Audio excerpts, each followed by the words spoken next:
Carlo Ancelotti já definiu o time titular da seleção brasileira que vai enfrentar o Paraguai pelas eliminatórias. O italiano treinou nesse final de semana a equipe que pretende mandar a campo, com direito a algumas alterações em relação ao time que empatou com o Equador na última quinta. Nesse vídeo você verá quem foram os escolhidos por Ancelotti para serem os titulares contra o Paraguai e verá também a minha análise sobre cada escolha dele.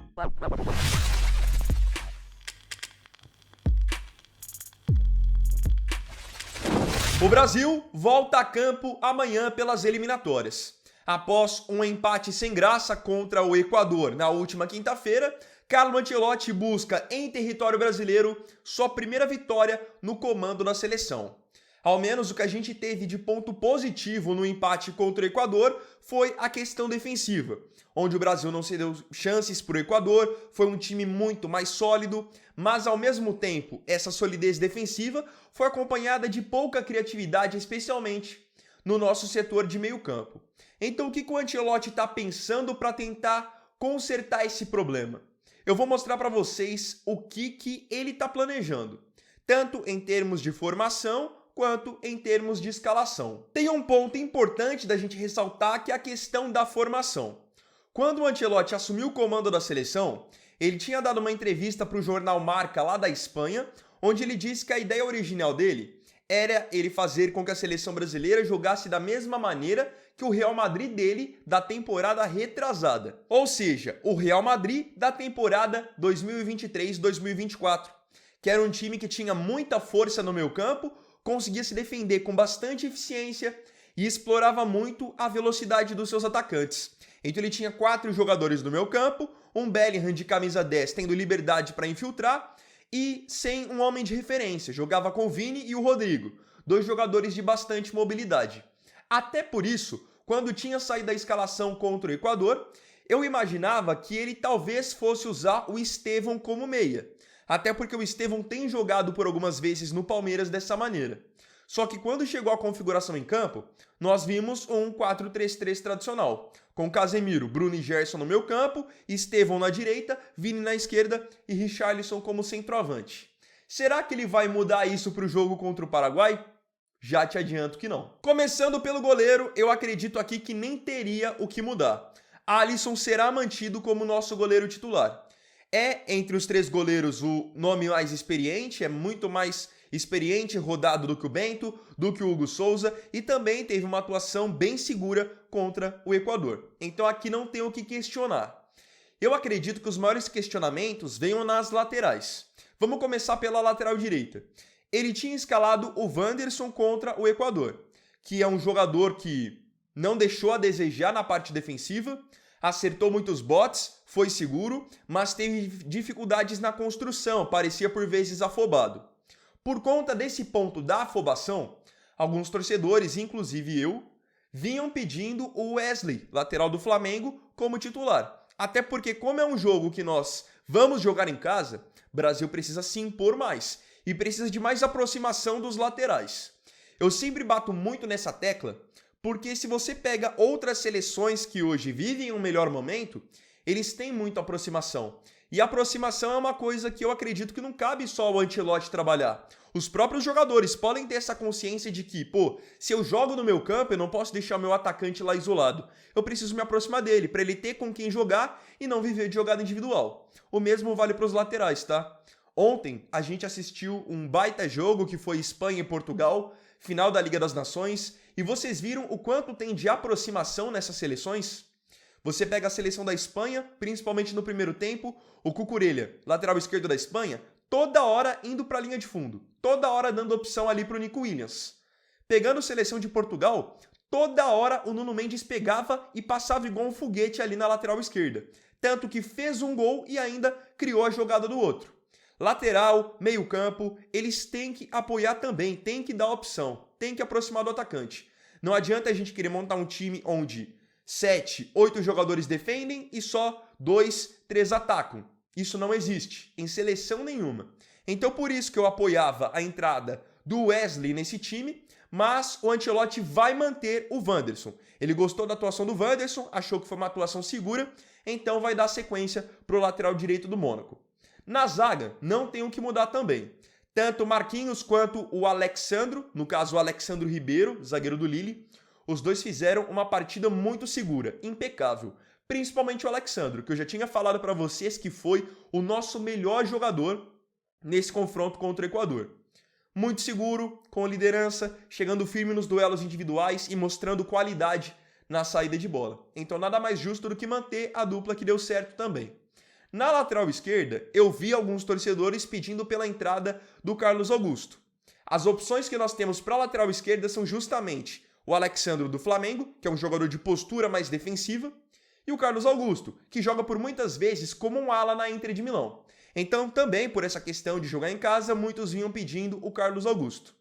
A tendência é que Alexandro seja mantido. Ele vai de novo com o lateral do Flamengo, que é um jogador que apoia muito pouco, mas defensivamente também é impecável. É um jogador de muita força física, é difícil ele perder algum duelo individual. Então ele vai manter exatamente a mesma defesa que empatou com o Equador. E assim, é injusto? Óbvio que não é injusto, porque a defesa foi justamente o nosso melhor ponto nesse jogo. Eu só pedia pela entrada do Wesley na vaga do Wanderson por uma questão de você ter um lateral que apoia mais, que vai fazer mais ultrapassagem. No caso do Alexandre, eu nem peço pela saída dele, porque se eu acho que o Wesley tinha que entrar de um lado, seria natural você ter um lateral mais defensivo no outro. Assim você libera um lateral e o outro fecha mais. Mas enfim, ele não vai mudar em nada o sistema defensivo. No meio campo, vários torcedores pediam por mudanças, justamente porque nomes como Bruno Guimarães e Gerson tiveram atuações discretas quando o assunto era criação, armação, aproximação do campo de ataque. Nós vimos contra o Equador um meio-campo com Casemiro, Bruno e Gerson, onde eles marcaram muito. Isso é verdade. Eles protegeram muito bem a frente da zaga, tanto que nós não sofremos. Porém, eles não se aproximaram de Vinícius Júnior, de Estevão, de Richarlison, e eu pude ver tanto Casemiro, quanto Bruno, quanto Gerson errarem muitos passes. Então, alguns torcedores vinham cobrando pelas entradas de Andrei, de Andreas Pereira, enfim, algum fator novo que fizesse o Brasil ser mais criativo. Mas aqui, algo que pode ser um choque para vocês. Mas ele não vai mudar em nada o meio-campo. Casemiro será mantido como camisa 5 ali na cabeça da área. Vai de novo com o Bruno Guimarães e de novo com o Gerson. Assim, eu entendo que o Ancelotti está chegando agora e ele quer dar uma sequência, ele quer dar uma cara para o time. Até porque ele não vai conseguir ter um time inicial se ele não mantiver um pouquinho a base. Então ele vai exatamente com o Casemiro, com o Bruno e com o Gerson. É algo ruim? Vamos aguardar o jogo para ver. Mas uma coisa eu acredito que, como eu falei, não cabe só ao Ancelotti.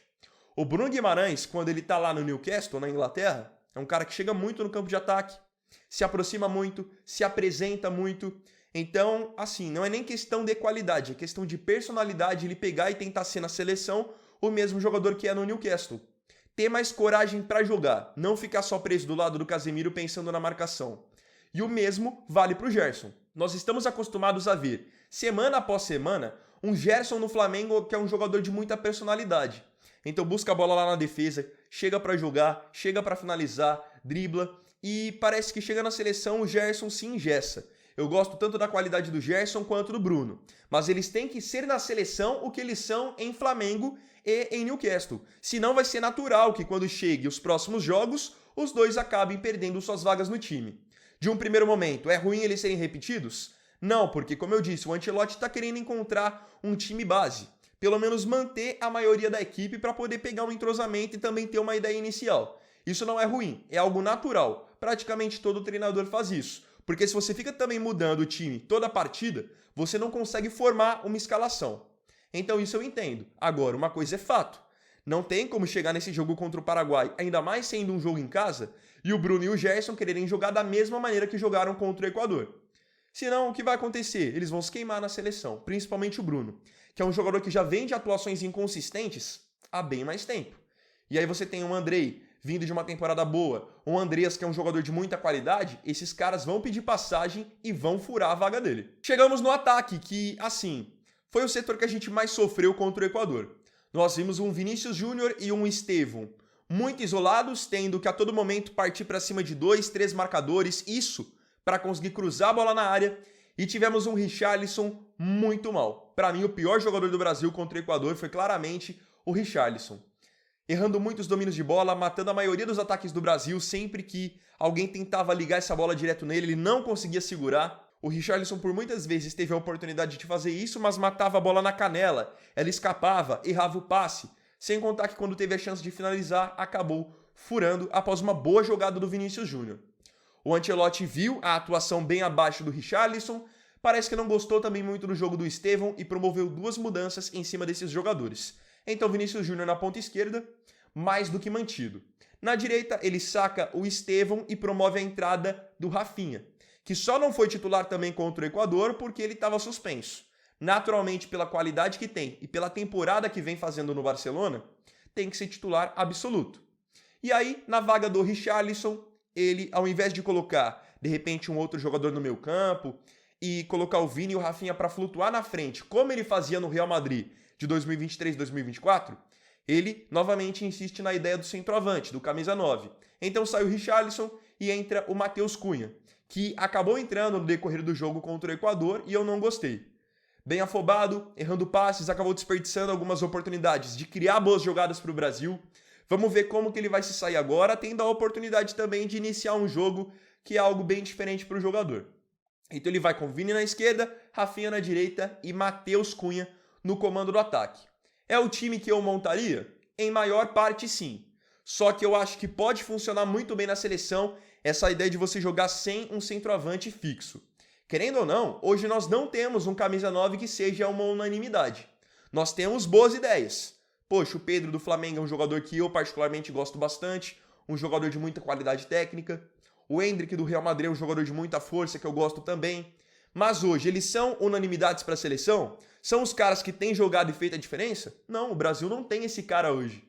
Então por isso que eu acho que poderia funcionar muito bem um ataque só com o Vini e com o Rafinha e você agregar mais um jogador no meio campo.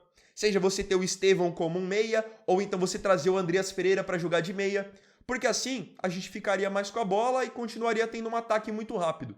Uma coisa que me incomoda por muitas vezes no jogo da seleção, e isso eu não falo só com o Ancelotti, digo desde outros treinadores, é que os meio-campistas do Brasil parece que não gostam de ter a bola no pé.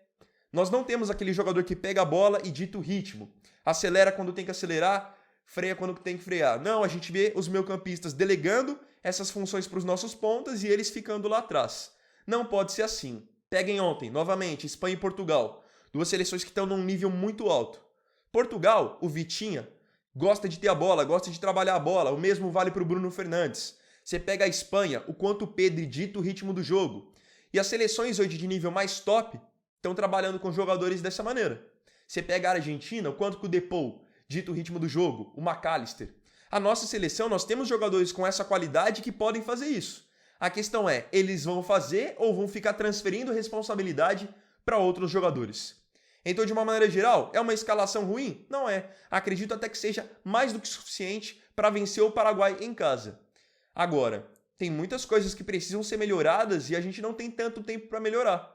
Nós estamos há praticamente 1 ano da Copa do Mundo e chegou a hora de alguns nomes da seleção brasileira começarem a repetir na seleção o que eles fazem nos clubes. Caso contrário, vão virar reservas. Então, só para recapitular, o time que ele mandará a campo será formado por Alisson, a linha defensiva com Wanderson, Marquinhos, Alexandro, Ribeiro e o Alexandro do Flamengo, meio campo com Casemiro, Bruno Guimarães e o Gerson, o ataque com Vini na esquerda, Rafinha na direita e Matheus Cunha como centroavante.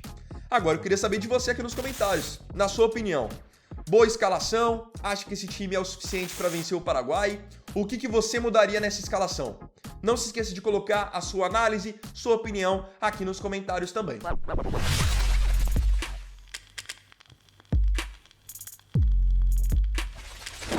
Então, bom, galera, esse vídeo aqui foi o primeiro dessa segunda, primeiro vídeo da semana também. Agradeço profundamente a você pela companhia em mais um vídeo do canal. Não se esqueça, curtiu o vídeo? Não esqueça do seu like, de se inscrever, compartilhar e comentar. Então é isso, galera. Tamo junto, até mais tarde e até o próximo vídeo. Mais tarde vou fazer um vídeo analisando a seleção do Paraguai. Vini Weiner aqui, valeu, falou e fui!